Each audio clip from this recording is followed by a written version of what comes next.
Bonjour à tous et bienvenue aujourd'hui à l'Institut français du Japon en ligne. Je suis très heureux de vous accueillir pour ce cycle de rencontres consacré à la représentation des femmes âgées dans l'art et la société que nous organisons en lien avec le musée Mori qui organise du 22 avril au 26 septembre 2021 une exposition intitulée Another Energy, Power to Continue Challenging qui met à l'honneur 16 artistes femmes internationales âgées de 71 à 105 ans. Dans ce cadre, nous accueillons aujourd'hui l'artiste Kim Sung-gi, qui est basé en France et qui sera interviewé par la critique d'art Aomi Okabe, à qui je laisse immédiatement la parole. Merci. Alors, j'ai hâte de voir votre travail présenté dans le cadre de l'exposition Another Energy au Mori Art Museum. Exposition concentrée sur 16 artistes femmes originaires de 14 pays différents, ayant débuté la carrière dans les années 50 à 70. Aujourd'hui, je voudrais vous poser quelques questions sur la représentation des femmes âgées dans le cadre de projets organisés par l'Institut français du Japon. Le mot femme âgée est composé de deux éléments, femme et âgée. Kim Sung-gi, vous êtes venu de Corée du Sud en France en 1970. Vous êtes 71, ouais. 71, pardon, 71, et vous êtes depuis basé en France. Vous travaillez principalement dans le domaine de l'art de nouveaux médias. Ainsi, et vous n'êtes peut-être pas forcément consciente que vous étiez femme artiste. De plus, en France, contrairement au Japon, la date de naissance ou l'âge de personne est rarement divulguée. Voici ma première question. Vous avez organisé avec John Cage et Nam Jong-Baek une exposition à Marseille en 1986. Vous avez réalisé de nombreuses œuvres sur le rapport entre les mots et les images, comme le projet Forest Poem que vous allez présenter au Mori Art Museum. Enfin, vous côtoyez aussi des philosophes français tels que Jean-Luc Nancy et Jacques Derrida. Plus loin, les penseurs bouddhistes et taoïstes qui constituent la toile de fond de votre travail sont tous les hommes. Comment avez-vous pensé la construction de vos propres idées et concepts de travail en tant que femme? Pour moi, la femme ou l'homme, dans mon travail, moi, je n'y pense pas. Vous savez, moi, je suis née avec la mort. Et bon, je suis née en tant qu'être humain. Depuis l'âge de 7 ans, je crois que je voulais devenir artiste, enfin, de traverser le monde entier. Ça n'a pas changé depuis. Et puis, à propos de la festival que j'ai organisé à Marseille, que vous avez mentionné, c'était Marseille voulait ouvrir Centre d'art contemporain comme Centre Pompidou. Ils m'ont invité pour une exposition personnelle. J'ai jugé que c'était beaucoup plus intéressant d'organiser un festival avec mes amis internationaux. Donc, j'avais invité même Joseph Beuys. Il devait venir, mais il est décédé juste après, juste au moment de préparation. Ouais. Donc, ça, c'était formidable. Je n'ai pas pensé que la femme ou l'homme, si vous voulez, il y a pas mal de femmes dedans. Et j'avais invité 30 artistes très, très jeunes et très âgés. Et ça s'est très bien passé. Chacun devait intervenir avec leur travail qu'ils désiraient. Il y avait la vidéo, la poésie, la lecture de poèmes, le son, et la peinture, le dessin, etc. Ça s'est passé comme ça. Et pour Forest Poem, si vous voulez, durant le confinement, dès que le confinement avait commencé, c'était en janvier en France, à partir de février, j'avais une idée vraiment très, très claire. Je voulais que cette situation puisse être mise en œuvre dans mon prochain projet. Donc, paradoxalement et curieusement, la meilleure façon d'être ensemble avec l'autre, avec l'autrui, c'était de séparer. Donc, cette contradiction m'a vraiment enquiquinée, intéressée, et je me suis dit, quel est le moyen de se réunir ensemble, tous en se séparant? Et je me suis dit, c'est comme la forêt, parce que j'aime beaucoup aller me promener dans la forêt. Dans la forêt, si vous voulez, chaque élément, l'arbre, la mousse, les insectes, les animaux, ils sont très libres d'être toutes seuls, enfin, avec leur existence. En même temps, par la racine, ils sont tous reliés. Donc, la forêt, c'est un exemple formidable pour moi. Chacun est respecté, l'un, elle est multiple. Après que vous avez déconstruit votre travail de la peinture, vous êtes passé à la vidéo et aux événements participatifs utilisant des ballons. Et Fujiko Nakaya, qui a aujourd'hui 87 ans, crée des sculptures de brouillard dans des espaces publics. Par exemple, au parc de la Villette à Paris, je pense qu'il y a un aspect similaire dans vos activités. Comment pensez-vous? Moi, je n'ai pas pensé l'œuvre de cette femme, je la connais là indirectement, mais la déconstruction avait commencé déjà là, durant mes études à l'Université nationale de Séoul, 69. J'ai déjà commencé à faire l'installation, c'est ce qu'on appelait. Et je l'ai appelé le son, sound, parce qu'il n'y a pas de limite. Le sound n'a pas de limite. Et en même temps, là, cette installation, une fois j'ai installé dans la cour, enfin dans le jardin, dans l'université, j'ai entendu des bruits de la voiture, des poussières qui s'installaient, la pluie, etc. Et j'ai vu que l'environnement, le contexte, l'atmosphère, il jouait un rôle vraiment primordial. Et hors de mon intention au départ, j'étais tellement joyeuse. Depuis ce temps-là, je ne pouvais plus retourner à la peinture.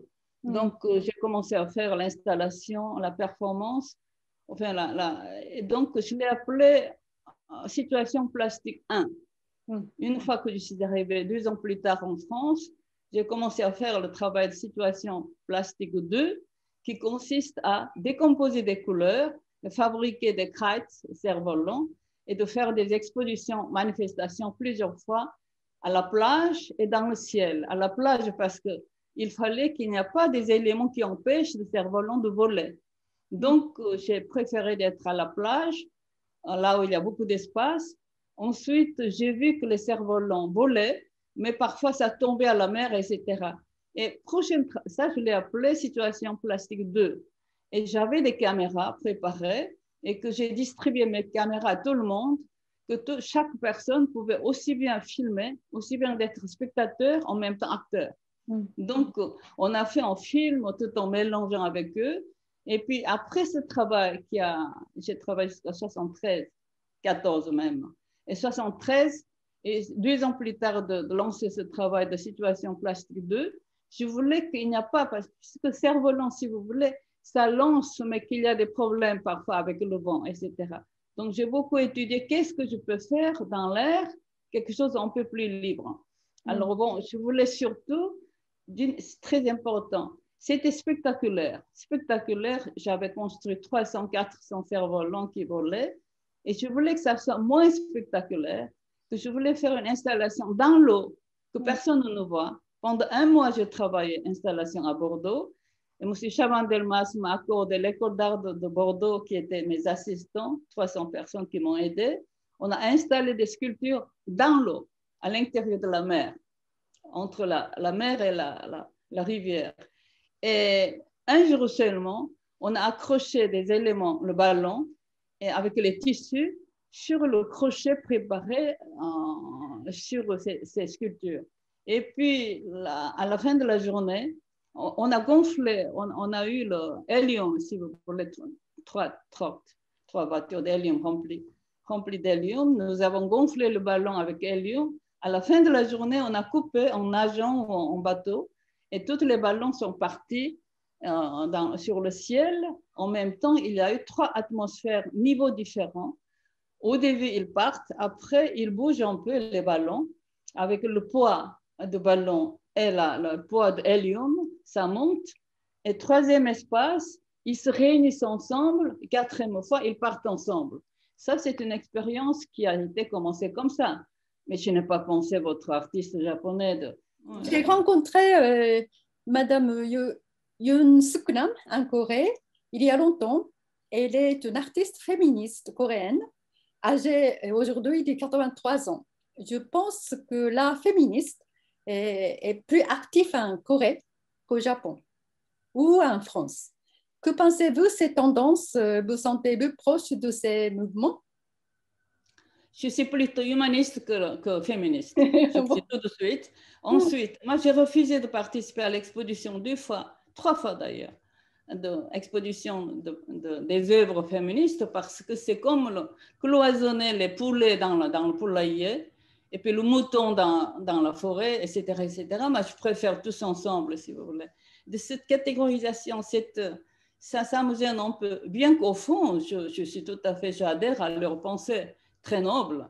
Mais je préfère profondément à base de féministes qu'il n'y a pas de discrimination. C'est faire attention de ne pas faire un mouvement au nom de féminisme, de discrimination. Ce qui est important, c'est d'être libre tous ensemble et respect de la différence. Ça, c'est très important. C'est par la différence, en respectant la différence, on peut se rencontrer. Le véritable échange se réalise par la différence, au respect de la différence. C'est à ce moment-là on peut être ensemble. C'est comme le mouvement de la globalisation au départ qui a commencé avec le problème, la question de finance. Et bon, il faut respecter chaque culture, chaque langage et chaque différence. À ce moment-là qu'il y a une vraie collaboration possible. Voilà. Évidemment, je supporte, je respecte leur mouvement. En France, il n'y a pas tellement le mouvement de l'art féministe. Je crois qu'il y a le féminisme et tout ça, le mouvement social de féminisme, mais pas tellement l'art féministe, non? Justement parce que c'est un peu stupide. Et j'étais invitée à Palais de Tokyo, à l'époque, le musée d'art moderne de Paris à l'époque, c'était 73. Il y avait une femme qui a lancé une exposition de mouvement féministe. J'ai dit, mais qu'est-ce que ça veut dire? J'ai assisté, j'ai commencé à critiquer beaucoup, j'ai analysé, vous allez changer le nom, à ce moment-là, j'assiste. Finalement, ils ont changé discrètement le nom, mais finalement, je n'ai pas assisté. En France, on analyse beaucoup, si vous voulez, c'est pas si simple que ça. Oui. Alors, à la fin des années 1990, j'ai enseigné à l'École des Beaux-Arts de Paris sur le thème de l'art japonais contemporain. À ce moment-là, je vous ai rencontré. Et Yves Michaud, le directeur de l'École des Beaux-Arts de l'époque, qui avait lancé ce programme de l'histoire de l'art non occidental, a rédigé en 1998 une critique de votre installation vidéo sans nom. Au premier plan de film, une jeune enseignante d'une école sourd-muet communique quelque chose en langue des signes. Il s'agit d'une courte vidéo de 2 minutes dont on aperçoit une rue animée et de vieilles photographies comme des flashs de mémoire. Vos nombreuses œuvres sont conceptuelles et poétiques et très rarement sociopolitiques. Mais cette vidéo exprime tranquillement l'histoire des femmes de réconfort. Pouvez-vous nous dire ce qui vous a inspiré cette œuvre? C'est à peu près normal que je fais un travail sur ça. J'étais dans l'avion voyageant vers la Corée. J'ai vu dans le journal, c'était 93, je crois, c'est la première fois on a découvert l'histoire de Slavery Woman. Donc, dès que je lisais, je disais, ça y est, moi, je vais faire ce travail. C'est insupportable. C'est un engagement normal, artiste. L'art signifie un engagement. L'art, c'est un mouvement de critique. C'est normal. Donc, bon, j'ai fait ce travail. Tout de suite, en arrivant en Corée, j'ai commencé à chercher les journaux parce qu'il y en a quelques femmes. La plupart ont été discriminées, quoi, carrément supprimées à la fin de la guerre par l'armée japonaise. Et donc, il y a j'ai cherché quelques contacts. Je ne voulais pas faire souffrir ces dames, encore une fois, en faisant des vidéos. J'aurais voulu avoir leurs paroles. Donc, j'ai trouvé parmi les journaux, j'ai sélectionné un fragment de journal où non seulement elle explique comment elle a été déportée, ensuite comment elle a été traitée, ensuite qu'est-ce qu'elle était devenue après, à la fin de la guerre. J'ai trouvé que le contexte est bien expliqué, donc j'ai choisi ça. Et puis en Corée, il y a une expression, si c'est vraiment ça vous dépasse, un phénomène énorme, vous perdez la parole. Vous ne pouvez même pas parler. Donc, cela est venu l'idée de faire appel à une enseignante sourd-muet. Si vous voulez, je peux vous lire le texte du livre. Et voulez-vous que je lise? Parce que j'ai toujours exposé. Chaque fois que je fais une exposition avec cette œuvre, je mets le texte sur le mur. Ah, c'est ça. Pour que les gens puissent lire. Oui, parce que sinon, de toute façon, moi, je n'ai pas pu comprendre parce que c'était passé par la langue des Suèdes, n'est-ce pas? Oui, mais moi, je ne vous inquiétez pas, cette fois-là, dans le Forest Poem, je l'ai mis 3 fois, donc vous allez... Ça. Ouais, alors, je peux peut-être... avec le texte à côté. Ah donc, oui, écoutez. vous pouvez assister à le lire. Et d'autre part, j'ai Oui, oui, je suis heureuse d'avoir fait ce travail. Je trouve ça intéressant. Et d'ailleurs, j'ai fait la donation à plusieurs pays pour qu'ils puissent utiliser, à Yougoslavie, Australie, etc. Oui, c'est bien, c'est très intéressant. Merci Et beaucoup. il y a 15 d'années, j'ai visité avec une copine du musée de l'histoire de femmes de réconfort auprès de Séoul et la maison Nanum, House of Sharing, où habitent des femmes âgées, anciennes femmes de réconfort. Et vous avez déjà, vous connaissez ça, le musée et la Oui, oui, oui. En maison? ce moment, Ah il y a oui, des scandales, parce qu'il y a des scandales, parce ah qu'une oui, personne oui, responsable, récemment, c'est vrai. elle a détourné des Oui, sous, c'est vrai. etc., etc. Oui, oui, oui. Il y a une femme peintre qui s'appelle Taiko Tomiyama, continue à dépeindre la question des femmes de réconfort avec un sentiment de remords. En tant qu'artiste japonaise, se situant du côté de l'agresseur. Alors que Taiko Tomiyama soutient non, elle aura 100 ans en novembre prochain. L'exposition Le Monde de Taiko Tomiyama se tient actuellement au musée de l'université Yonsei à Séoul. Elle aimait la poésie de Kim Ji-ha. Connaissez-vous le travail de Taiko Tomiyama? Non, non, non, Kim Jia, oui. Non, non. Oui, Vous avez excellent, au Japon, vous avez excellents artistes comme Yoko Ono. J'aime beaucoup les poèmes de Yoko Ono, par exemple. Mais peut-être Taiko Tomiyama est plus connu, à mon avis, en Corée qu'au Japon. Parce Oui, oui, c'est ça ne veut rien dire. Enfin. elle a beaucoup plus de liens et beaucoup de gens qui le supportent, qui le soutiennent. Est-ce que vous connaissez quelqu'un qui s'appelle Midori Kobayashi? C'est une critique oui, musicale oui, contemporaine. oui, oui, oui, C'est oui. une excellente copine à moi, ma Ah copine bon? de vie. Oui, Oui, oui, oui, oui. Non, non, elle a organisé, par exemple, le concert avec des tout à fait. compositeurs femmes, par Tout à exemple. fait, tout à Oui, fait, oui, tout à fait. oui. En France, je crois qu'elle a rédigé un article, un livre sur la femme, sur les femmes, je crois, la résistance avec la femme. D'accord. Et on m'a dit que vous vivez maintenant dans la banlieue de Paris, dans un Non, ce n'est pas environnement... banlieue de Paris, c'est à la campagne de Paris. À la C'est campagne. complètement à la campagne. Banlieue, Ah oui. c'est C'est si on peut combien de kilomètres de Paris, à peu près? de 100 100 km de Paris, mais c'est à la kilomètres. limite de Seine-et-Marne. Hmm. Et j'ai un très grand atelier depuis 86. Et maintenant, là, j'ai en même temps un appartement à Paris en studio. Donc, je vous reçois aujourd'hui à Paris. Parce qu'au niveau de la ligne Internet, à la campagne, c'est l'âge de pierre. Avant l'âge de pierre en France, à la campagne. Donc, c'est très difficile. Voilà. Oui, oui. Alors, vous vivez dans un environnement naturel florissant complètement, alors. Bien sûr, bien sûr, bien sûr. À cause de Covid-19 et de confinement, beaucoup de gens ont été touchés par les fleurs sauvages qui les entourent.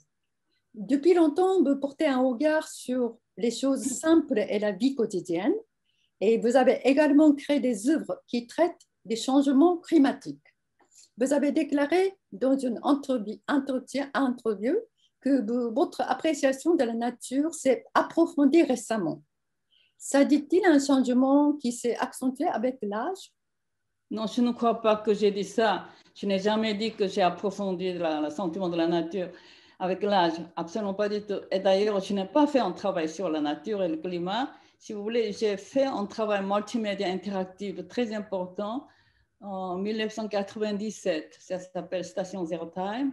Et c'est un travail extrêmement complexe dans une cité industrielle et technologique, selon le random programme de climat, la température, la vitesse de vent et la manière dont la Lune et le Soleil tournent, etc., cela guide, cela décompose mes travaux de vidéo avec 2000 programmes différents. Et puis j'avais 9 écrans sur le mur. J'ai construit une espèce de sculpture dans l'eau, etc. Tout s'est dirigé par rapport. Parce que 92, j'ai déclaré à tout le monde, la question importante de notre siècle sera, au futur, problème finance, stock exchange. Deuxième, c'est la question de climat. Troisième, c'est le développement digital, new technology. Mais j'avais raison. Et j'ai attaqué, si vous voulez, la question de climat et la finance, etc., pour servir, c'est-à-dire que la condition du monde conditionne mon travail. Et je voudrais dès maintenant, mon travail puisse conditionner situation du monde. Vous savez, la nature, on est né avec la nature, on ne peut pas ne pas l'aimer. Et moi, j'ai toujours apprécié la nature. La nature change, ça c'est très intéressant. Ce n'est pas avec l'âge que j'ai... Non, pas du tout, pas du tout. Je pense qu'il faut faire attention. On dit quelque chose, ça, les journalistes ou les critiques écrivent des choses selon leur désir, sans demander à l'artiste vraiment la chose. Et ensuite, cette information continue à circuler, ça devient fausse news. Je suis stupéfait de voir de ça. Il faut faire très attention. Mais peut-être, est-ce qu'il y a quelques changements chez vous selon l'âge qui s'avance? Je ne sais pas, vous savez, je ne sais pas. C'est plutôt approfondissement que le changement? Je ne crois pas, J'ai fait, enfin, il y a eu une rétrospective au musée d'art contemporain à Séoul récemment, 2019 jusqu'à 20, où il y a eu 375 œuvres, aussi bien la vidéo, la sculpture, le dessin, etc., etc. Et j'étais stupéfaite, surprise avec les curateurs. Des années 70, j'avais le même concept jusqu'à maintenant. La manière dont je développais par rapport aux conditions de financement, ça change l'échelle. Mais c'était la même chose. Il y a plutôt la continuation, alors. Oui, vous savez, on continue. Il n'y a pas de notion de développement dans ma tête. Il n'y a pas de... La société ne développe pas, ça change. Ça change, certainement ça change. Je suis peut-être moins rapide qu'autrefois avec l'âge, ça c'est certain. Mais je ne crois pas, vous savez, les autres essaient de me dire que je suis vieille, maintenant il faut faire attention. Moi, je ne vois pas le changement. Moi, je n'ai pas vu jusqu'à aujourd'hui, je ne vois pas le changement. J'ai l'impression de vivre à la même façon. Donc, ça va. Alors, j'aimerais bien assister à votre Forest Poem. Oui, je vous en prie. Oui. Et c'est dommage que vous ne pouvez pas venir au Japon parce qu'actuellement, on est dans la saison des fleurs du cerisier, en plein floraison. Ah, c'est ça. C'est vraiment beau. Hein? C'est très, très beau. Mais je pense que je serai en août. Je vais essayer je vais vacciner parce que j'ai plusieurs voyages prévus. En Allemagne, en Angleterre, aux États-Unis, au Japon et en Corée pour des expositions. Donc, il va falloir que je vaccine. Je voyagerai. En août, j'ai un peu de temps. Donc, j'espère qu'on se voit. Oui, on va se voir et puis on peut trouver l'autre fleur. Tout à fait. Alors, merci beaucoup. Merci beaucoup, Aomi. Bonne journée. Au revoir.